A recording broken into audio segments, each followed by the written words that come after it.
Welcome to all of you.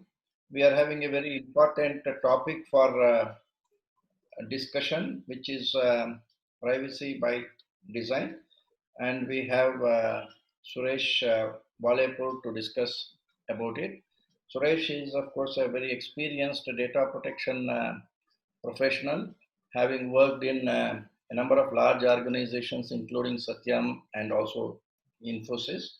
Plus, he has got hands-on experience on handling audits of GDPR, HIPAA, and several other compliance related audits. So I'm sure that he will be able to bring all his experience into this discussion. He is also, of course, one of our certified persons as data protection professionals under the FTPPA certification program. So he will be able to also integrate the Indian PDPB requirements along with the GDPR and other things. Now I invite Suresh. You can start with some more additional personal introduction if you want, and then go ahead. The floor is yours. Yeah, thank you, Navi sir. Thank you all for attending this session. I know everyone is busy. Actually, everyone is has gotten extra busy during these COVID lockdown because you have work at home as well as office folks. They expect you to be available because they know you don't have any other means to go out or something. So they expect you to be available for other meetings and unexpected other things as well, right? So yeah, thanks. I take this opportunity, which is actually kind of in this forum where aptly named as Gnanavardhini. So Gnanavardhini, as you actually know, so it's a knowledge enhancement series, and we are all students of privacy. And I would like to take this opportunity to learn from you all. So based on your questions, maybe I'll learn something new. So, but having said that, I don't want to, Navi has provided an apt, an introduction about me. So I don't want to utilize any more time rather than just, get into the topic of today.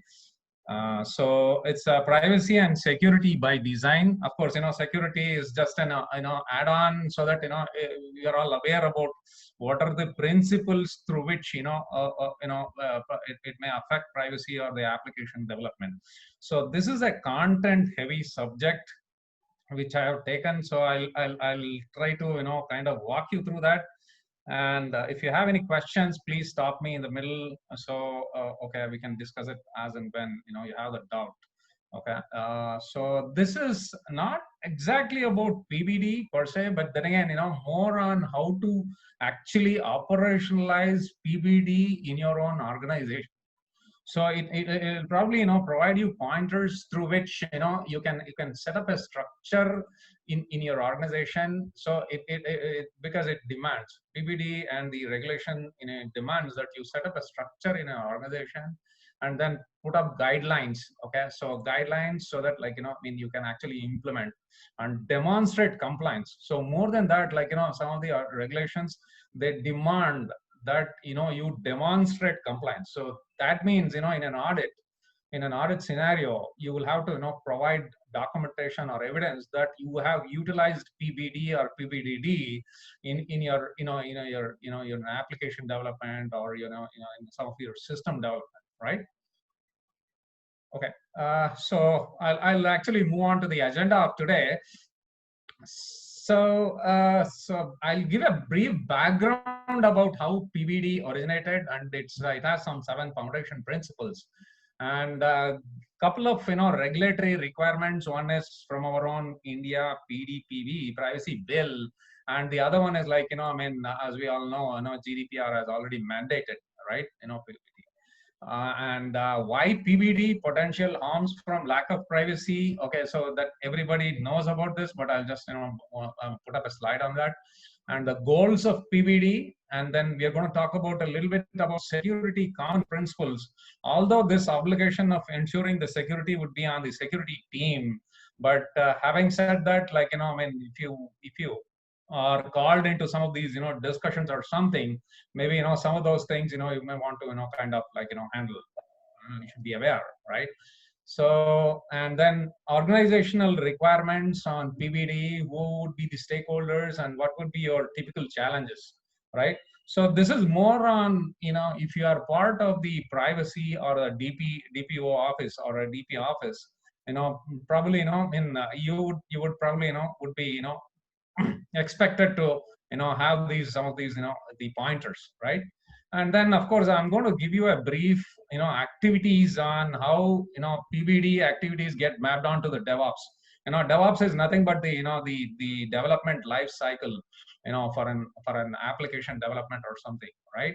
So the modern, the methodology used in an agile development environment, they call it as DevOps. I think Anand probably not talked about it in the last session, right, on his project management for, GDPR or PDPA, right?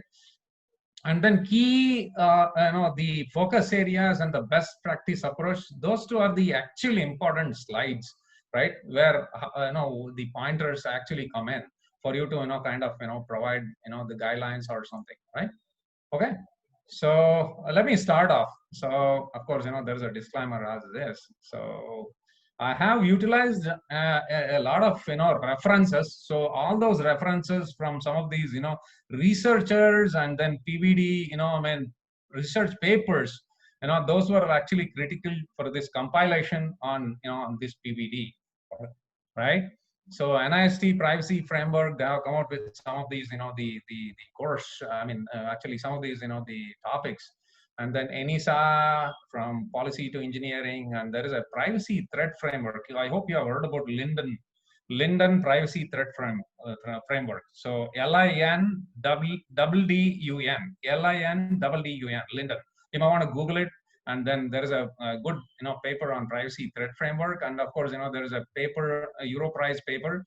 Europrice, if you actually seal, if you see, it's a privacy seal from Europe. Okay, so privacy seal providers.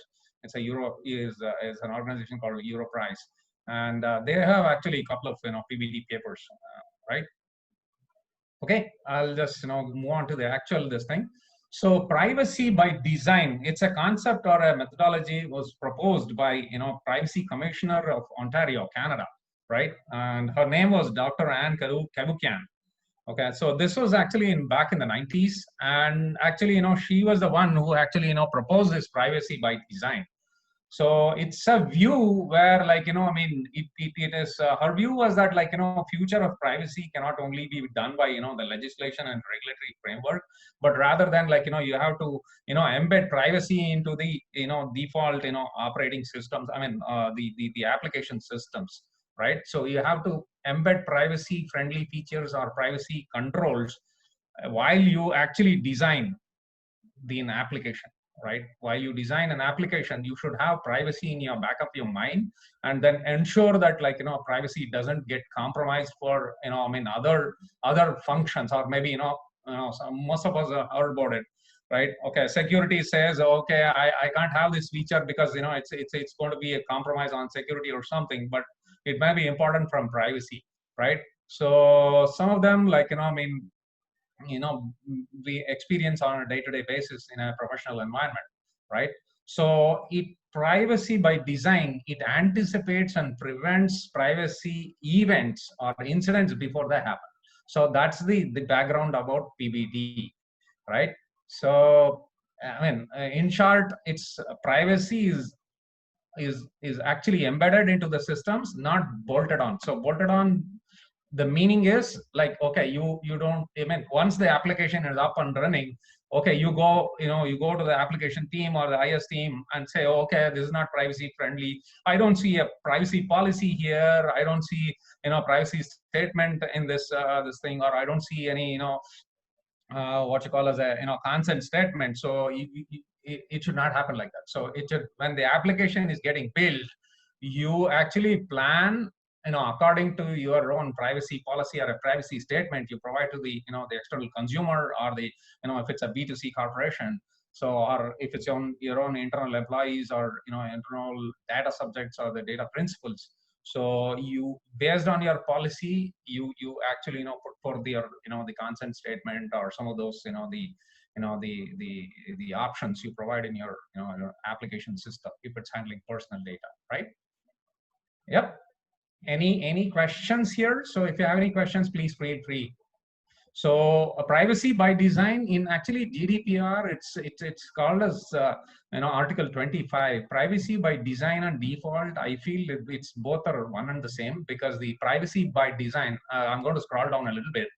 So it's on the next page of the slide, and so the second principle you find on the screen on the left hand side. I'm just going to highlight it. So I hope I'm able to highlight it. Yeah, privacy as the default setting. So it actually, privacy by design, it put forth the argument. So it is privacy has to be by as a default setting. So PBD and PBDD, ideally, I think it's the same. Okay. So yeah. So coming back to this 7 foundation principles. So this was proposed by Dr. Ann Cavoukian. So proactive, not reactive, and preventive, not remedial. So actually, these words or the sentences, it's actually self-explanatory. So it actually means that you have to prevent, you have to anticipate and prevent privacy events or privacy breaches or privacy, invasive events before they happen. So, and you don't have to wait for any privacy risks to get materialized, and then you're fixing it before it's happening, right? Or rather, you are preventing it rather than fixing it, right? Okay. So, and the second one, as I was discussing, so privacy is the default setting. So even if the individual does nothing, their privacy still remains intact. So it's the best example I can actually think about is, when you have an application or a web application, when you sign up, for example, one of these, you buy a service from a phone service provider, or you want to buy from an e-commerce, platform, you sign up to their website. So when you actually sign up, in the bottom there is I do or I consent or something is there. But before that, you don't realize that there are other 3 checkboxes or something, which is all, which is actually checked by default, right? So it probably would say that, okay, I want to receive your newsletter, I want to receive your offers, I want to receive, monthly, whatever, blah, blah, blah. Maybe I want to receive SMS as well, right? So those checkboxes should be by default unchecked. So that's what it actually, kind of, it implies, right? So, even if the user signs up for a system or for some, service, the default setting should have been ensured that, even without doing any activity, separate activity, the individual's privacy should be ensured, right? You understand? Okay, so I'll go to the next, the principle, privacy embedded into the design. So when you're actually designing for the IT systems, you actually embed the privacy friendly features. So, you probably would have to review the design, and if they are collecting some data, personal data, probably then you will have to look at the data minimization aspect. So what are all the privacy attributes or the data, individual data items which they are actually, collecting, whether it is actually required for the particular purpose they are collecting, all of those, the linkage to the privacy principles has to happen at the design stage itself. So you are ensuring that you are collecting the minimum amount of personal data from the data subject or the data principal as per Indian PDPV rather. So at the design stage itself. So usually, most of the arguments is that, okay, we collect all and then decide whether to use it or, use whatever we want, and then, we can actually, kind of, discard or maybe, store it in our, DB systems, right? No, that's not, that's not the intent here, right? And full functionality. So positive sum, not zero sum. So that means, there is no trade-off for privacy. So, most of the places, we actually face on a day-to-day basis. Okay, so generally the CEO or CIO they bring in the CIOs, they drop names, from, higher levels, and then, okay, say maybe, building 1 or whoever that is, saying that, oh, okay, the CIO wants this to be, rolled out tomorrow. We have this, we have that. All of those things, they come in, right? So then if you find that, like, the features which you have actually probably, would want in that application, it's not probably, going to happen. So, so it becomes a trade-off. So, I mean, due to the, paucity of time, we are going to go with this functionality in this particular rollout. We'll see it the next time, we'll come back to you. All of those things will happen, right? So we all have heard about it. So that should not happen. So that's the idea of PBD.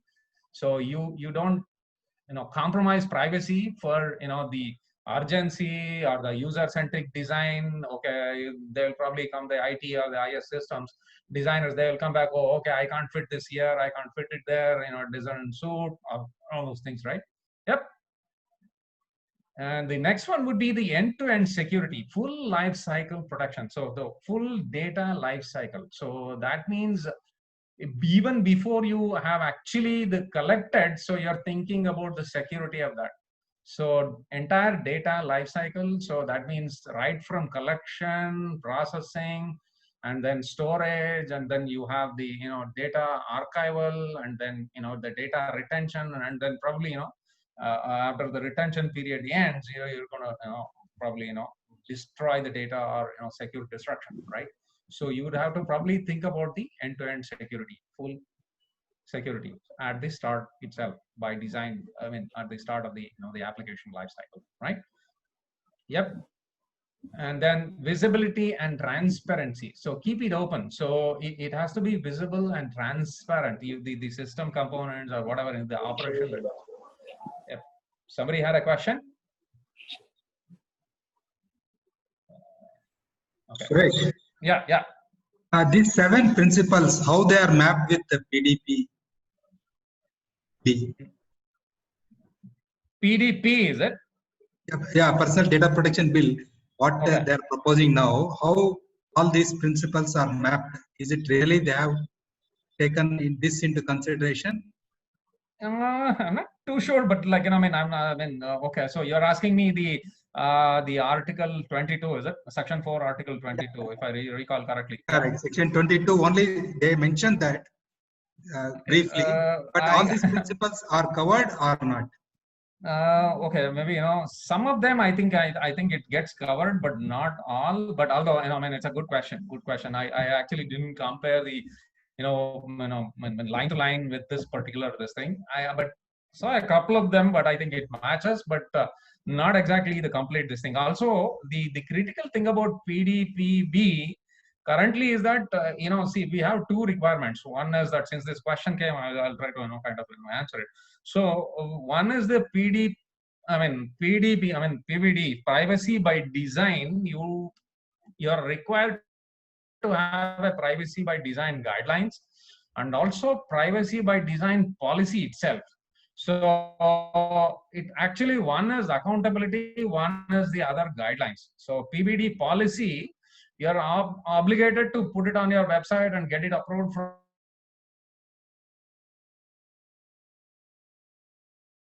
an accountability at the organization level. And there is also this methodology you would have to follow internally. Okay, so both are interlinked. So, so if there is a change in your policy or if there is a change in your PBD guidelines, internal guidelines, so probably, the internal guidelines, if any of these changes, then there is an interlinkage. So probably you would have to review either one of them or probably update them, right? So,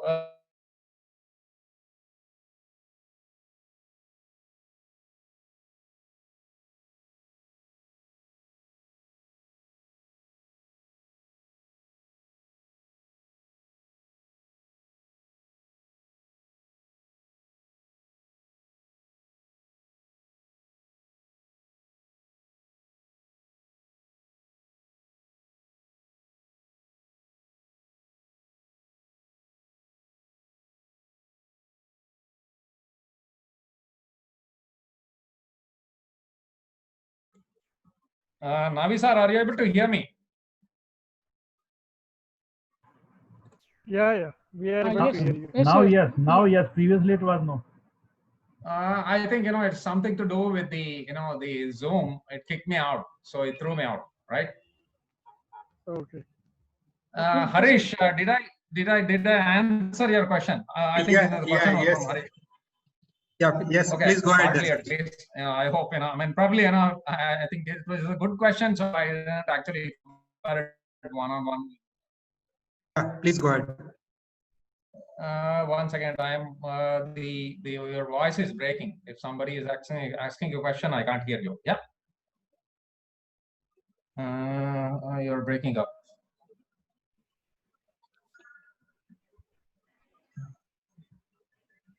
One second. Are you able to hear me? Yes. Yes, yes. Okay. Yeah, I think, no there are problem. some, yes, there is some, there is some disturbance on the Zoom, this thing video itself, right? Yeah.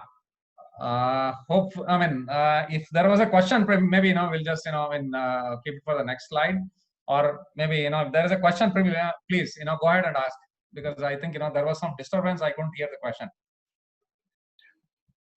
If you want, you can reduce your video, Suresh. So I think that will improve the connectivity, I suppose. Okay. I don't think. Okay. I will. If I stop my video, I think. You stop your Yeah. video, then I think it will be better off. Yeah. Yeah. Yeah. Hopefully. Yeah. Yeah. So we were talking about the visibility and transparency. So essentially, like, whatever business practice or technology, it can't, it says like, it can't operate in a non-visible manner or something. So everything, of course, some of these things are in the regulation itself. So in the regulation itself, the consent has to be open and all of those things. So, but this was proposed way back in 90s, even before some of these, the DPD, Data Privacy Directive 95. It came in 95, so came into the this thing legislation. So some of these things you would have to kind of keep in the back of your mind. So this was proposed way back in the 90s. Yeah. So, and respect for user privacy, so requires, so it's basically user centric. So data principles privacy, or the privacy from the viewpoint of data principle has to be ensured. So essentially it also means is that when you're actually providing these guidelines or recommendations, if you're part of some privacy or part of some application development, you as a privacy champion or from a representative of the DP organizations, you would be called in to actually review some of the features they have, and probably you would have given them some the advisory guidelines saying that okay, this has to be here, this has to be there, and this feature cannot come, the data cannot be collected, and all of those things. But you would probably follow it up with the testing of that same application when it's actually come for testing. In sense like user acceptance testing before it gets actually signed off. You are probably in a stage gate where like you are obligated to test the application for the privacy friendly features which you are probably proposed to them, and tested from data principle or the data subject viewpoint. So that's the message it's given here, right? You understand what I'm saying? So keep it user centric, but the obligation on you as a privacy professional is that you have to test the application system from a privacy data principle perspective, right? You got what I'm saying? Yes, yes. Okay, great. Okay, I'll just move on to the, I think, this was the, these things I had in mind. I'll probably would have to section, it was chapter 6, section 22. Sorry, not, I thought like, the GDPR, it is chapter 4 and article 25. So these are actually mandated by the regulatory requirements itself. For example, these two are the common, most, most known this thing since we are in India, and then like GDPR is probably more, we are all aware about GDPR, right? So this is a regulatory requirement. So you are obligated to use PBDD or PBD methodology within your organization, and you have to demonstrate it as well, right? So data protection by design and default, it's actually requires organization to follow PBD methodology. And of course, in GDPR, they say, okay, certificate may be, kind of used as an element to demonstrate, but that certification mechanism, I think it's had to get rolled out. So that I think it's on in the pipeline, I guess. Yeah. So in chapter 6, section 22, we have this privacy by design policy. It says the data fiduciary not only follow this PBD methodology, so it is also we are required to draft a PBD policy. And like I said, it's actually kind of interlinked. So one is an accountability level, the other one is your obligation to follow the methodology. So whatever methodology you have, so you got to follow it, and then of course demonstrate it. Demonstrate the compliance by getting an approval from the API authority. So there's a whole lot of these things there, right? So there is an interlinkage. So I think compared to DPD, I mean this GDPR, I think the obligation on a data fiduciary in India is much more, because it has a linkage to the PBD policy itself, right? Okay, I'll move on to the the next slide. I hope you would be able to see this. I'll have to reduce this thing. So this actually this is a lack of privacy. So this is it's not specific to PBD, but more on what actually goes bad, like when there is a lack of privacy. So loss of autonomy, and so these are all common things which we all know, but some of these has been actually in the NIST privacy framework. I thought I'll just put it up here, but some of these things are interesting because these things are getting played out right now in times of COVID, especially the last one here, the stigmatization. All right, I don't know whether you saw the newspapers in Karnataka and very near to Bangalore. There is this place called Nanjangud. Okay, so there was an article on patient zero, COVID patient zero in Nanjangud. Okay, so and how their family was traumatized by all the people calling them as this thing. So there was an article. So that stigmatization, it's actually real. So it's actually getting played out right as now we speak, right? Okay, so this is something which we all are aware about it. So I'm not going to mull too much on this. So, but the next one actually is the privacy by design objectives. So actually, these are all this I have borrowed it from a paper by Linden. So the privacy threat framework by a person called Kim White, Kim Wuyit. I think it's a Belgian national, and I think it was a Belgian university which actually came up with this the Linden threat methodology. I think even Microsoft has adopted it or something. So yeah. So unlinkability. So the threat is linkable. So if it says ensures that a user may make multiple uses of a resource or services without others being able to link these users together. So it's something like more close to anonymity.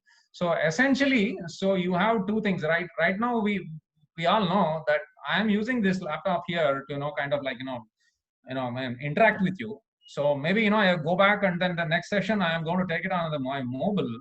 The same, the Zoom guys, if I log in, so they will probably link the laptop and the mobile phone with my user ID. So they're going to link. So that's exactly what this is talking about. So unlinkability. So of course, they are doing it for their own, these things. Maybe there is in the privacy policy or something. But then again, this is what it actually means. So you either take one data point, the other data point, and then you extrapolate or link both of them together. Inference is that okay, it's being used by the same person or something, right? Or the same the persona. You understand what I'm saying? Yeah. And the second one is intervenability. So of course, the unlinkability, it's the property of privacy is the data minimization. So essentially, the data minimization should happen so that the linkability of the two usages or the separate these things should get minimized or something, right? So intervenability, I mean, it's basically the intervening. So essentially the data subject or the data principal should be able to, kind of, intervene in the way of working, saying that like, okay, you change your address and then you have signed up with some service. Okay, you should be able to kind of intervene with them and say, oh, okay, I want to update my address, or I want to update my details, or there's some other this thing. So you should be able to intervene in the operations, at your own convenience or something, right? So allows the users to exercise his or her entitled rights, okay, rights to privacy or something, right? So this gets linked with your consent, and then this gets linked with your DSARs, like, data subject request access, right to modify, right to, forgotten, right to be whatever, that. And then of course, it also links to your compliance activity. So you should be able to, actually, when you're doing a privacy audit, you should be able to intervene in the way that getting, processed, and probably, you would have to correct the way it's getting processed or something, right? And of course, the undetectability. So some of them are very, very similar: undetectability, unlinkability, and unidentifiability. So these are like very similar, and then very close to anonymization or something. But this is actually for data protection, to use a service without others being aware that it is being used, right? So undetectability, okay. So the next one is unidentifiability. So it's basically unable to identify the user or distinguish user's activity, right? So this again is like a privacy, protection, this thing. So the threat becomes identifiable.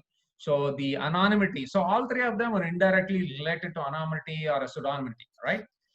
Okay, so now we come to the land on the left hand side. You can see all these three circles. So availability, integrity, and confidentiality. Anyway, it all links to the security of the data, right? So availability, of course, unavailable if the data, this thing system is unavailable. So then probably that's going to be a problem. And of course, the corrupted data, it's not good. So integrity, data integrity has to be maintained. And of course, this links again to the data protection, and of course, the compliance activity. And the last one is the confidentiality. So confidentiality is it's probably links to the disclosure or illegal or unauthorized disclosure. So again, it's authorized restrictions on information being accessed or something. So only those people who are authorized to view this information about you or whoever that is on the personal data, the DB systems, or ensure that they have only authorized users get access to that. Okay, so these are all the different the objectives of privacy by design. Of course, there are other these things as well. So if you would like to kind of do a little bit more digging on that, so probably you would have to search for Lindun, like I said, LINDDUN. And of course, there is also a paper by Marit Hansen. There is a person called Marit, MARIT, Hansen, HANSEN, Hansen, Marit Hansen. So both of them have given out some of these the PBD objectives, and they have come up with privacy right. So I'll actually move on to the next slide. So this is security by design. Of course, this entire thing, the principles in this, it's obligation on the security department or the security team to ensure this. But I think this is an FII, or you should be aware of these things. And definitely some of you are actually practicing it, maybe since you are security professionals as well, right? So one of these things is open design. So it is inverse of security by obscurity. So this is actually used for what you call as application development. So this is not exactly something to do with PBD directly, but some of these principles are to be used in your application development, or maybe system development, some of these things, IT systems. So some of these things are actually listed out here. So I just would like to kind of this is an FII for you. So implementation of this safeguard should be independent of the design. So it's inverse of security by obscurity. So that means it's should not compromise your design should not compromise the protection measures you have, right? I think somebody should go on mute. I think I can hear some music or something. Yeah. Yep. Okay, so the next one is least common mechanism. So AKA is nothing but also known as compartmentalization. So I think it's more applicable on the infrastructure security side. So different components being shared. So the compartmentalization is actually works better, and I think it's also something to do with your I mean co-mingling of the data. So probably in the cloud, of course, I may be wrong, but some of the security experts here probably would correct me on this. So it's basically like I mean shared variables or components would definitely risk the application system, right? And then the third one would be that ease of use. So it should be something like easy to use. The security principle says this easy to use. So you should not circumvent it. So the user should not circumvent the security controls put on the system, and because it's difficult for them to operate the system itself, right? Yeah, I think we all have our own personal experience in this, right? I mean, I mean, some of the it's like the best example I can think about is, I mean, in one of the organizations which I used to work, I mean, I think this was somewhere in US. So, I mean, if you're, of course, this is not something to do with your security, but I'm just giving you an example so that you can understand this. I mean, if your computer or system has not kind of this thing is continuously, I mean, in on mode for 4 hours, they demanded by some this thing saying that you should take a break of 5 minutes or something. Okay, so continuous usage of your computer, they probably used to monitor and say, okay, and since you have used for 4 hours continuously, probably you should take a break. Okay, so more from a I mean environmental or you're this thing conscious about users this thing. So we used to get a pop-up saying that, oh, okay, and it used to freeze your system. So sometimes I mean it used to be a nuisance as well, because if you have not saved it or something, saved your work, you are drafting a document continuously, maybe you forgot to save it or something, suddenly it used to come up. And in this, people use, I mean, we have seen many people use, I mean, losing their what they had done. So people always used to go back and then, demand, admin access to the, the computer or the laptop, and then, I mean, completely kill that, this thing, right? So so I just gave this example. Maybe, you have a better example than me. So it's user should actually elect to use it rather than turning it off, right? Circumvent, okay? And of course, the next one is weakest links. So easiest points of compromise should be identified and then fixed it, right? Fix them. So or protect, or maybe if there is a risk, probably add an additional layer of security for that. So so no exploitable components, including the ones provided by third parties also. A lot of things, a lot of times, we use third-party components in the IT systems. So, in APIs, third-party APIs, we are using it. So including that, probably, it has to be identified, and then you are doing a vulnerability assessment, pen test, and all of those things, and then ensuring that there's no weak links in your application. Of course, reuse is one other. So if you have some components or some existing components, probably you should reuse it because you have already used it in an application system. You have tested it, you have rolled it out.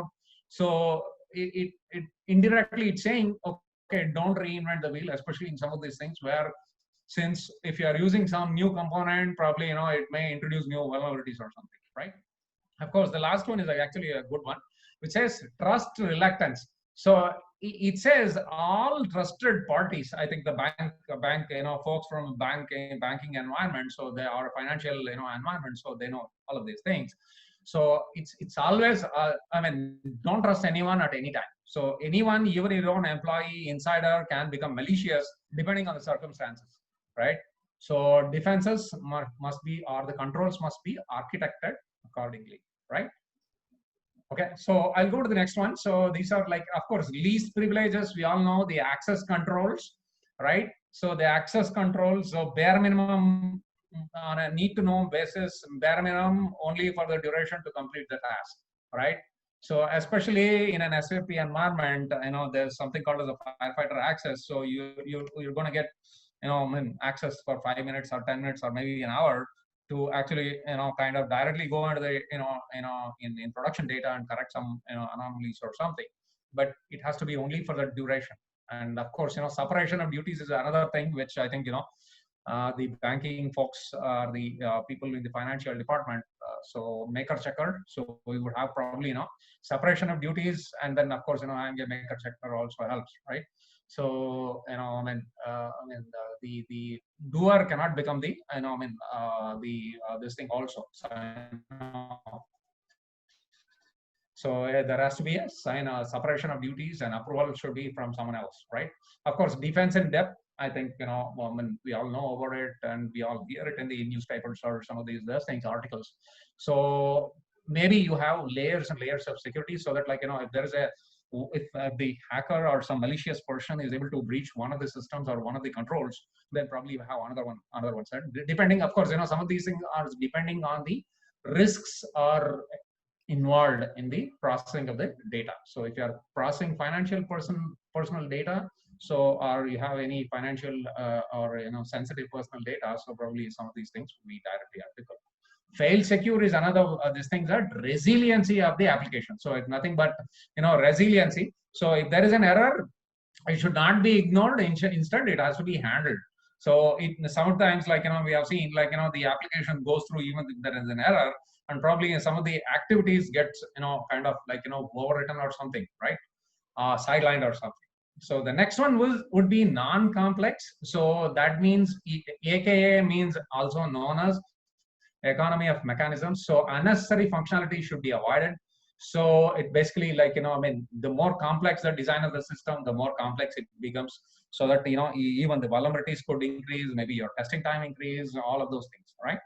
And then complete mediation. So the last one I'm talking about is the access should be mediated every time by an approver. So if you have to take an approval from someone to get an admin access to to a server, so the access has to be mediated every time. So some of the time we see that, like, okay, a person needs to log into the server as an admin. So they raise a request and the request get approved. But then again, the request, and it's actually becomes permanent. So it's not temporary. So that's what it's saying. So the request for that particularly server becoming an admin, unless it's required, so remove that access, and every time it has to be mediated by an approver. Okay.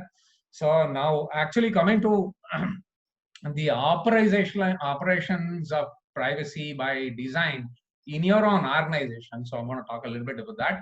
Sorry, since due to some PPT issues on this particular laptop, I had to use the PDF document, and I can only go scroll down. So I think it's not a smooth this thing, right? So PBD, what it actually means to an organization. So what they are expected to do, and how, if you are a DP office, and probably you need to set up a structure. So you probably you need to have a privacy council set up on a monthly basis. You will have to call for meetings from all of these or some of these stakeholders which I have mentioned here. Of course, data subject is not going to be one of the meeting these things, or maybe it is, depending on if the employee is a data subject or the data principal. Okay, so some of these things has to be structured in sense, like you would have to set up a privacy council and ask for a monthly meeting from all of these things, all of these stakeholders, so that you understand if the IT system or the IT folks or the IS folks, they want to roll out a new system.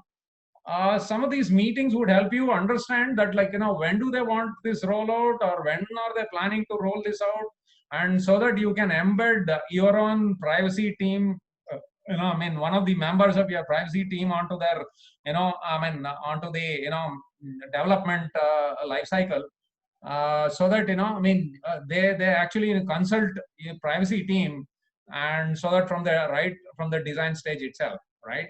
So even you are as an you as an organizations are obligated to identify privacy objectives, the threats it poses, and the risk to the systems, right? And of course, the system has to respect the privacy objectives and to mitigate threats before it materializes. And of course, systems have to be and applications have to meet privacy conditions, and of course, provide assurance. So that means you have to demonstrate compliance.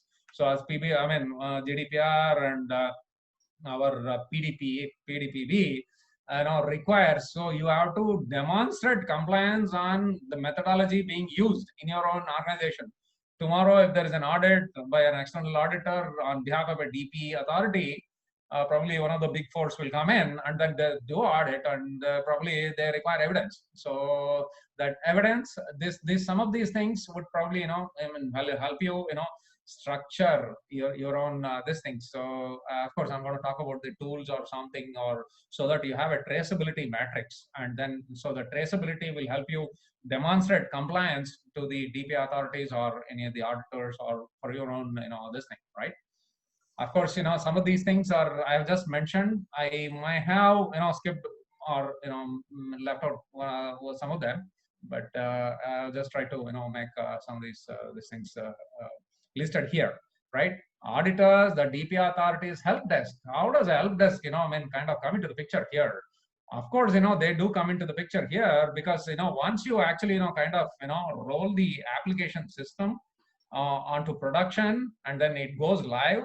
So maybe tomorrow, there is a data subject or a data principal wanting to say, okay, hey, I see this data, I didn't sign up, I want to delete my data, I write to be forgotten, I want to modify this data. It probably goes to the help desk. So if you have not educated the help desk on how to handle the DCR request, probably, that's going to be a problem, right? Right. And of course, legal comes into the picture, privacy team, you are part of the privacy team. And of course, there is this third-party data processors. Oh yeah, very well. So, and then risk and compliance teams and the auditors and tech development teams, technical architects, system designers, application owners, the business owners, all of these things probably, will come into the picture. All of these stakeholders rather, right? Of course, the challenges we all know. So PBD is one other, this thing is an additional challenge because, there is no one PBD guideline applicable in all the situations. Because we have this depending on the particular geography, probably even though you have most of the common factors as a guidelines, probably in a particular geography it asks for something specific, so you may have to include that in your PBD guidelines. And of course, the trade-offs, and then data transfer restrictions are also there. And of course, we all know about the mobile, the cloud, the IoT devices, the big data, the analytics, and social media, the biometrics usage, and whatnot, right? All of these are definitely challenges, right? Definitely the biometrics. Biometrics is a big challenge. And IoT devices.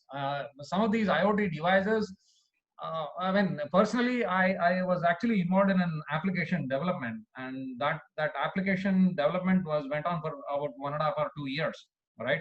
They had different stages or different drops or different phases, they call it.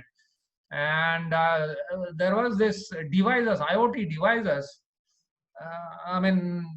It was actually sending data feeds into the system, but nobody knew what all data was coming in, okay, from the IoT devices. So actually we found out that IoT devices itself, there are some 30 different data points coming from the device into the system, and some of them had privacy implications, right? So we actually we unexpected these things will probably come from some of these the new age technologies, right? Okay, I'm going to move to the next slide, rather scroll down to the next slide. So mapping of PBD activities on a development lifecycle or a development this thing. So it's generally, the DevOps is the most common word nowadays, on how the development methodology works, right? Agile development, so they call it as a DevOps, this thing. So plan is nothing but plan for this thing. So during that planning activity, what are your activities from a privacy perspective as a privacy professional, or from a DP organization, or from a DP advisory role? So your activity is probably some of these things are listed here, right? So privacy impact assessment will probably help you analyze the threats and vulnerabilities and the risks, probably involved in that. Maybe not exactly a full privacy impact assessment, but at least to know from a privacy vulnerabilities and threats and risks associated with this particular application and where it is going to get deployed, whether it is worldwide or it's probably put to a particular jurisdiction, or what are all whether it's getting deployed on cloud, whether you have third party processors, and who do you collect it from, whether are you collecting it from a child data subject. All of these things probably that activity would help. And of course this records of processing activity, and I think it's mentioned as article 30 in GDPR. So you are listing down the records of processing activity. So that means whatever personal data processing activity, you should have a mapping of that along with the IT systems or the IT applications. So generally what happens is one single IT application, it will be processing your financial data. Maybe the finance team is actually the stakeholder in that, and maybe the same application system is also helping you to recruit people. Recruitment team also is using that same data. Of course, maybe it's a suite of application. One single application has multiple modules. You'll have different stakeholders, right? So that definitely probably you should take into account. And of course data flow and mapping, whether it's the data is flowing out to a cloud environment, and where is the the data, the server location, data location, data hosting location, and whether you have the appropriate SEC or the the model clauses arrangement with the third party cloud provider, all of those things. And of course privacy use cases, if you actually look at it, so it's the activity done in the application by the data principal or the data subject. So how maybe when the person signs up for that particular service, and how the entire workflow until the person gets onboarded into the application system. So that's actually the activity is done by the user is part of the privacy use case. So that has to be mapped up, the listed out before during the planning stage itself. And of course privacy build and validate is nothing but the testing of the application. So when you are doing a testing of the application, that application testing has to be from a data principal viewpoint. So you are going to actually test the application by signing up to the the application yourself, something like that, right?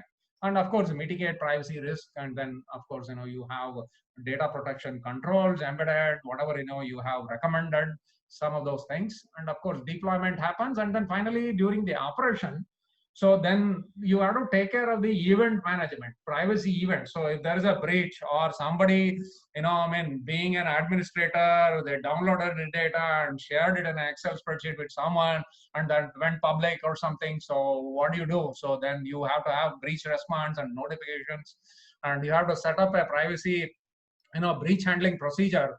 So that, and of course, your legal team has to get involved, privacy team, security team, and all of those stakeholders who are actually the application owners, they may have to come into the picture as well, right? And of course, DSARs, data subject requests. That's why the help desk is coming into the picture. And of course, ongoing audit and compliance. So audits will be there, compliance activity there. There will be, periodic, audits. As I think, today earlier in the discussion, I think, Adepu was talking about the audit, right? Of course, privacy audits has to happen so that, like, whether it's working. Even after 6 months down the line or 1 year down the line, whether it's working as it was designed for, right? Okay, I'll move on to the next slide. If this thing, so this coming to the main this thing, the focus areas would be some of these things, and I'll try to read it out for you. Probably, I made a mistake of coloring it wrongly, right? So that the data minimization. So it actually links to the planned purpose of collection. It actually gets linked. So the data minimization has to happen, and of course it also links to the data retention deletion policy also. And essentially it means, one of the best examples I can think about is, you have an application system I was talking about the other day also. You have a leave application system in the organization. So it's an IT, this thing, you click on that and apply for leave. And then reason for leave, there is an open or a free text field. Okay. So employees just to impress their managers. So, okay. So, sir, I have this health condition. I have this thing, whatever, whatnot.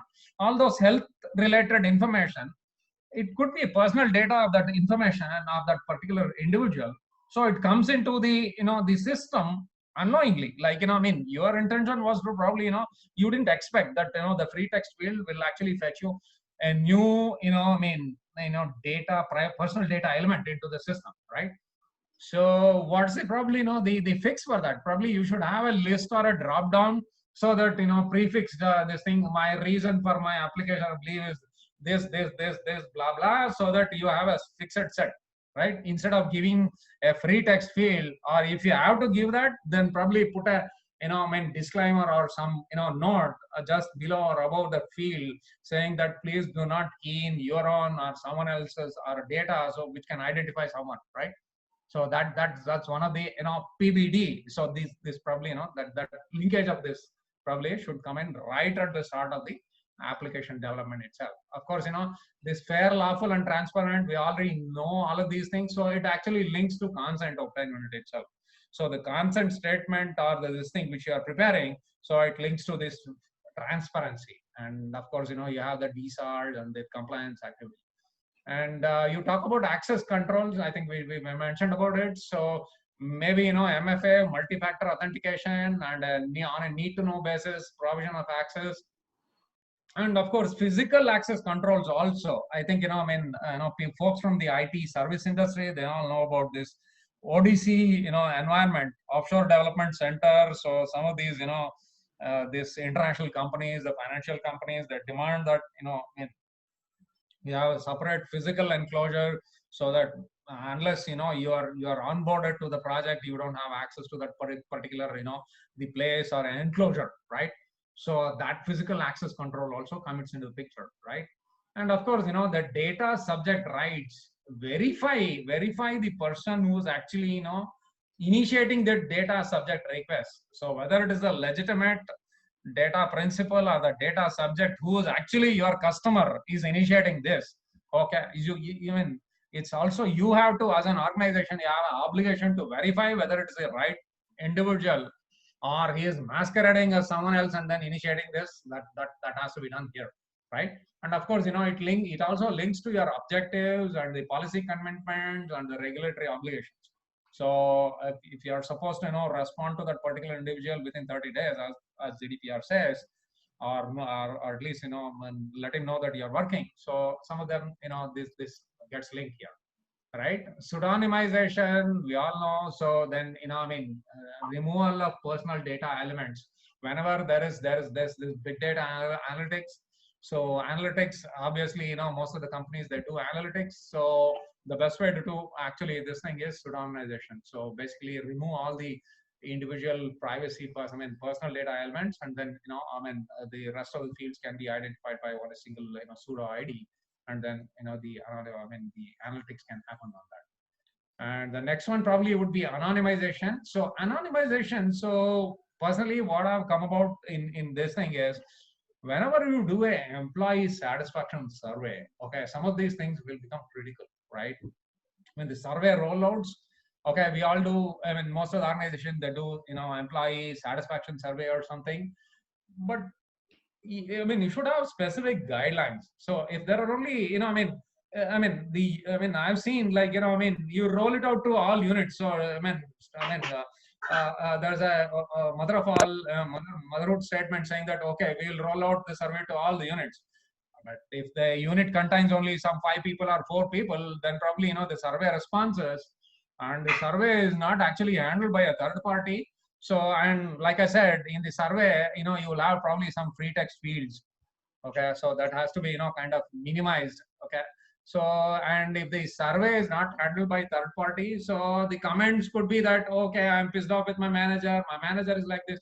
all the grouses come into the picture, right? So then probably, if it goes, the responses go to the unit head or someone, probably they would be able to identify if there is some, less number of people, right?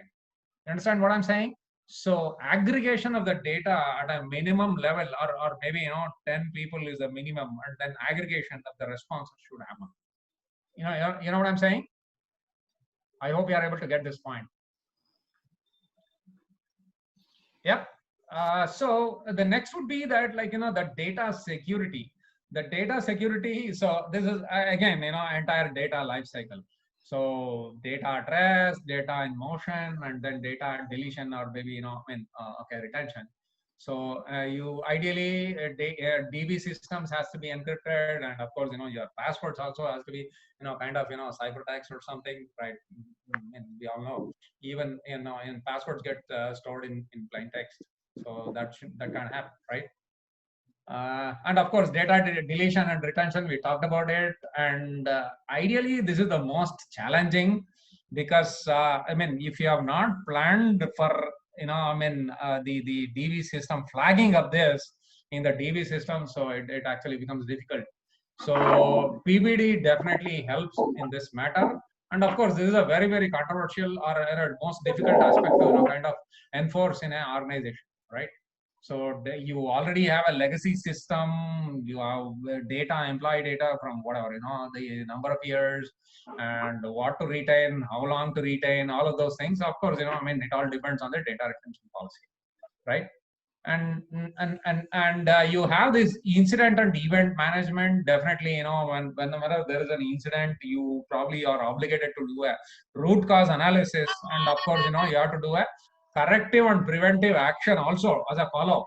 So you should have an incident management procedure which includes the corrective and preventive actions, so that it doesn't, the recurrence of the incidents does not happen, right?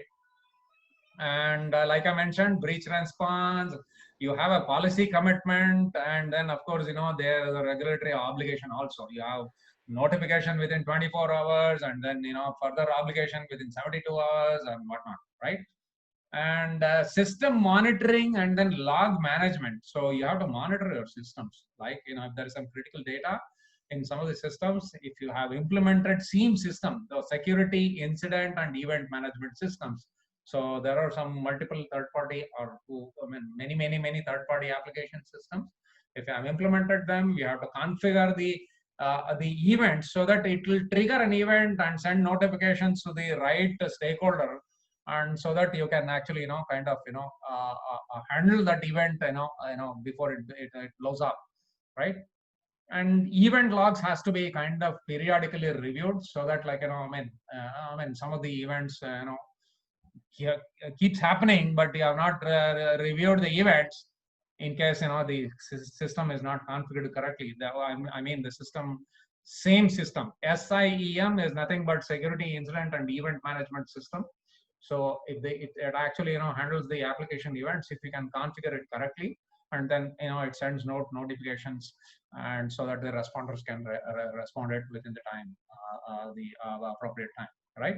And of course, backup recovery and data governance. This is one of the most important these things, so that you have a single source of truth. So that means the data actually can get replicated in many multiple systems. And of course, in some of the organizations, data is actually, kind of allowed to be downloaded onto the Excel spreadsheets. And this Excel spreadsheets ends up in people's hands, in various departments, and then everybody is having a copy of the production data, right? That shouldn't actually happen. So if you're having application system, the access controls can be enforced on the application system, but the same access controls, generally with the limitations what we have, if somebody is able to, if the admin is able to download some Excel or the entire data into the Excel spreadsheet, he or she may actually kind of disseminate the entire the information to multiple onto multiple people. So that actually shouldn't happen, right? So generally, when there is download data, when there is an option to download data, you should only restrict it to the individuals. based on a need to know basis, and probably you should put up a notification before the download saying that, okay, you are downloading the production data, authorized individual, you should not further disseminate this information across multiple stakeholders, this, that, blah blah blah. So that actually could be a good idea to kind of this thing, right? Of course, synchronization with the source system has to happen. So if there is some data coming in on a daily basis from other systems, it will get replicated onto the production data. So it generally should happen on a batch notification or a batch job, or generally automation. So it shouldn't happen that somebody sits and then takes up an Excel spreadsheet and then copies that data onto the production. So that generally is not a best methodology. So that's what this we mean, right? And of course, threat and risk has to be modeled, and possible these things of compromise have to be kind of all vectors has to be kind of addressed, right? And of course, the last one, I think, this is the last, one of the last, these things I had, see, this is basically during our application design. So when you're actually, when there is an application development. So like I said, some of the applications currently being built in some of these, these humongous companies, organizations. So I mean, e-commerce system integrated with purchase module. I'm sorry, something this away from the shared application. Close. Okay. So sorry, some notification came in. Okay. So I mean, some of these applications, life cycle on building the application system may actually run up to 1.5 years on multiple modules going live at one particular time, and then another module getting built on the same this thing, or maybe some other features getting built into the same module or something. So this requirements analysis, so requirements traceability matrix, so you should always have that in back of your mind. So when they actually prepare this functional document and then convert that into a technical design document, you with all these requirements has to be traced. So the privacy requirements will also get embedded. So this would help the requirements traceability matrix, or the requirements traceability will help you demonstrate compliance. So maybe all of these are happening in a tool. Okay, so if there is a tool like VSTS or something, definitely all of these are automatically getting captured, and the approvals are also from each stakeholder is also captured there, right? So that's what I actually meant by some of these things. So of course, the training and awareness on privacy is very, very important, and you have to embed privacy reviewers into the development life cycle. And if you have, these things, generally they are called as privacy champion. Of course, I'm just using this word privacy champion, but you can say privacy representative in each unit or each team, or maybe each function. Okay, so if IT system or the IT folks or the IS team, one probably, if you are at DP office, one of your team members has to get embedded, or has to be one of the Spark for the IS team, or one of the Spark. There will be another Spark for the security team. There will be another Spark for the quality team from your team, right? So any this thing, new application system getting built, that person would have first-hand information, and you will have enough uptime or a lead time to kind of prepare your own these things. Of course, here I'm talking about the stage gates or the this thing milestones, so that documentation of SME is nothing but the experts from subject matter expert. So your activity or your recommendation as a privacy subject matter expert can be recorded and tracked across the drops and stages. So my own personal experience is that, there is a particular module getting built, for example, e-commerce module, and the module actually, it'll have 5 features in the first 3 months, and after the third month there is another quarter of activity, and another 3 features get embedded into that particular e-commerce module, right? But it probably will be tracked in the same document. Okay, so the same documents get 5 features. Initially the document is version 1, it has 5 features embedded in it, and the document version 1.1, it will have 8 features because the 3 features in the second drop got added. But as a matter of fact, you should have reviewed all of them, and so then that because that becomes sacrosanct here. And ensuring there is a standard document naming convention definitely helps. Okay, so you probably would have to have versioning, version 1.1, version 1.2, whatever you call it as. Okay, so then that means it'll become easier for you to track the different drops or different modules getting the features getting embedded into the application and getting deployed, right? And of course, you have to use the secure coding guidelines. Microsoft has come out, and OWASP has its own secure coding guidelines. And of course, code reviews has to happen. And functional design. So the functional design is nothing but the software requirement specifications, right? So when an applications get built, so there will be a software design requirements document. So the functionality of the document, functionality or the features of the application gets embedded, and that's called as a functional design. And some of these GDPR or PDPB obligations will also get embedded in that same document as non-functional requirements, because it's not a functionality, but it's a feature from a privacy or a security feature which get embedded. So it's called as, generally in a technological terms or the tech environment, it's called as NFRs. Non-functional requirements get embedded into this SRS or the software requirement specification document. Okay, so you will have to ensure that whatever your guidelines saying that, okay, do not collect data, these things are collect data only whatever that is required and as per the purpose specified in your onset notice or something. So that will be an NFR which is in the gets embedded into the SRS or the software requirement specification. Of course, you will have to manage the change, this thing, and this is a very, very important this thing. So ensuring third-party contracts with binding privacy obligations. In a contract, you have to bind that, contract becomes sacrosanct. I think, we have legal experts here.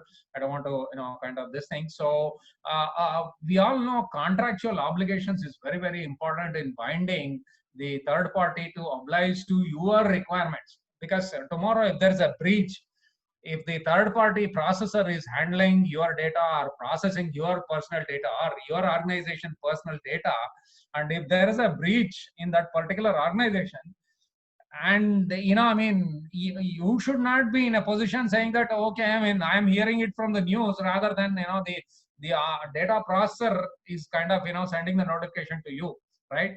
If your obligation to your data protection authority is only 24 hours, and you probably have to obligate the data processor for a 12-hour notification.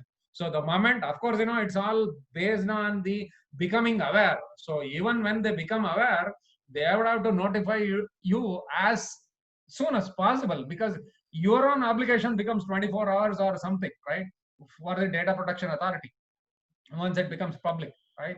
So that you have to bind the third party with all of these contractual obligations. Essential legal obligations has to be bound in the contract, right?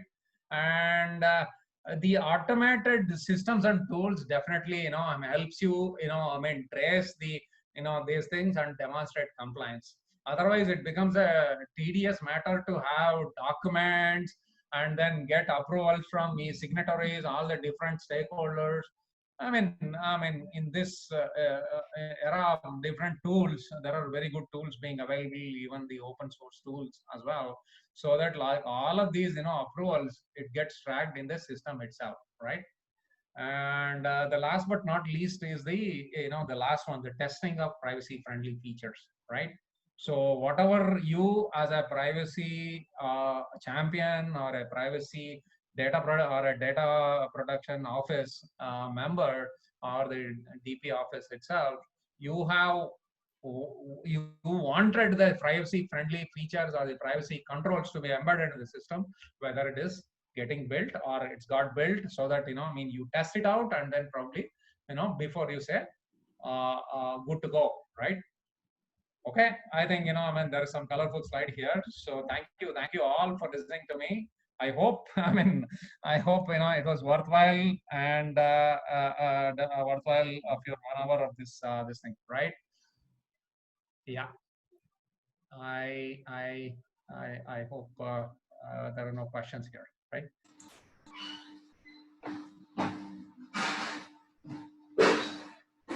Have you any questions? Yeah. Suresh, Srinivas here. Yeah. Srinivas. What are the challenges that you see in implementing this in very legacy systems, actually? Because the systems have been working for quite some time now, and suddenly you come across this privacy by design things. Yeah, good question. But like I said, if you set up a structure, see, legacy systems, okay, they're already working. But what I mean to say, what I think, what your question is, if the legacy system undergoes a modification, I think, if it undergoes a modification or a change or a new feature is getting built or new data is getting ingested into the legacy system, so there will obviously there will be a change, right? So they approach the DP office saying that, okay, I am actually kind of introducing this new feature into this particular system, but this system is working from past 25 years, and this is what we are going to do. So, but then again, like, it's the same procedure. So basically, you would have to do a PIA or something. So then before the features get enabled, you have to do a PIA. Then you have to, look at the risks and the threats, and the same structure. The same structure has to be set up. In sense, you get notified as this thing, and you have to review the features they are going to embed. And are they collecting any new data which is not already in the system? Then it becomes a new question, right? Then you would have to go back to the consent, right? Sometimes it so happens, I worked in an organization where biometrics for attendance was never being collected. The organization was working from 25-30 years, and they had old system of the swipe card. Okay, so they wanted to discard the swipe card, and they wanted to introduce the biometric attendance with a smart card, right? So this biometrics is a new personal data being ingested into the systems of that organization. So you have to go back, look at the consent, whether it still says that, and then the purpose has to be linked to the collection of the new the biometric or the fingerprint, right? And of course, the fingerprint, the collection also has to be, kind of this thing. You would have to kind of provide a notice or a consent, obtain a consent from each of the individual, and say, suppose if some individual does not agree to give you, what happens, right? And for example, okay, you have taken fingerprint biometrics of some, you have enabled this fingerprint in a particular location. For example, say, you have offices in multiple locations in India. Okay, so you want to go, do a POC or this thing, saying that, okay, all Bangalore employees will have biometrics enabled. Okay, assume that all Bangalore employees agree for this, and all your gates and these things get changed. Okay, for enabling the fingerprint reader. But what happens if somebody from Chennai or Mumbai is coming into your office location?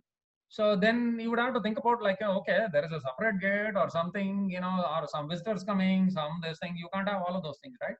And you are collecting this data. How do you ensure that, like, you only collect, data, this thing? So maybe, you can't store the complete, the fingerprint complete biometrics, but then again, they're called as a minute or something. So minimum data points required for that. And of course, the data deletion also should happen, right? So securely. Suppose, you are being provided with a smart card, which probably, contains some of these, the information. So after the employee leaves the organization, so what happens? So, I mean, you can't throw away the card somewhere, right? So it has to be securely destructed. So some of these things, the destruction or what you call as this thing should be, the shredders has to be kept before the employee leaves, so that the employee is confident enough to put the card in the shredder, so that the card gets destroyed, right? So some of these things, of course, like I said, it is the same structure, it's the same principle. If there is any change in the application system, the change management has to happen. You have to review from a privacy team. You have to review whether it's the same data or if there is any new data. Then again, the same process, kicks into the picture. Some of these data minimization, whether it's getting linked to the consent, whether this thing, and ensuring the access controls get embedded. Yeah. Okay. Did I answer your question? Yeah. I think we have to do a lot of homework before we. Yeah, definitely. So the same, the PBD structure has to be set up. Essentially, it's again, I mean, all of the functions has to work with the DP office. All of the functions, because I mean, you will have to consult with the legal team to ensure. Suppose I mean, you're saying this legacy system is existing from past 25 years. But they want to actually build a new feature, but this new feature is getting deployed, or maybe the entire legacy system is getting deployed in the cloud. Getting deployed in the cloud, and maybe the cloud provider says, okay, because of the latency, I want to give you Singapore location or Hong Kong location, all of those things, right? So yeah, are you in a position to demand? Are you in the position? Or maybe with enough money in some of these things, it's also on based on what you want, I mean, your this thing, right? Monetary consideration. So you'll have to ensure that the data transfer requirements also get from a regulatory perspective, it also get it's compliant to that, right? And if there is third party, the breach notification obligations has to be embedded, and other host of other legal obligations has to be embedded.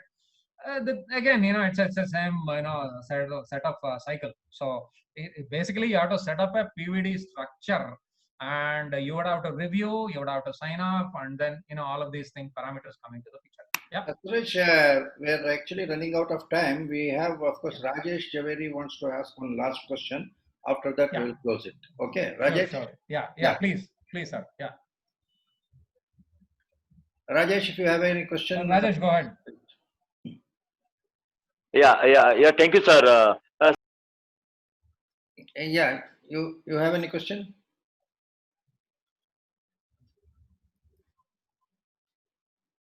Yeah, thank you all. Thank you all for listening patiently to me. I hope it made sense. Because this is a content-heavy subject, and this is more like a methodology, and of course, this relates to how you actually enforce the privacy principles onto other application systems, and you have multiple stakeholders, multiple threat vectors, and all of these things. Yeah, Rajesh. So thank you all. I appreciate your Rajesh is back. If he has any question, please raise it quickly. Yes, Suresh. I wanted to understand the basic thin line between the privacy by default and by design. By default means any new application will be embedding the privacy principle right from the requirement stage to the deployment stage, right? So what exactly we are trying to make? No. That's what I think. I mean, this slide, I hope you are able to see my screen. Yes. Privacy as the default, privacy by default, by design and default is nothing but privacy by design itself. So it says the default setting. So even if the privacy by default means that even if the person or the data subject or the data principal does not take any action on his own, the privacy friendly feature still has to be working. I think I gave you this example. Okay, you sign up for, you want to buy some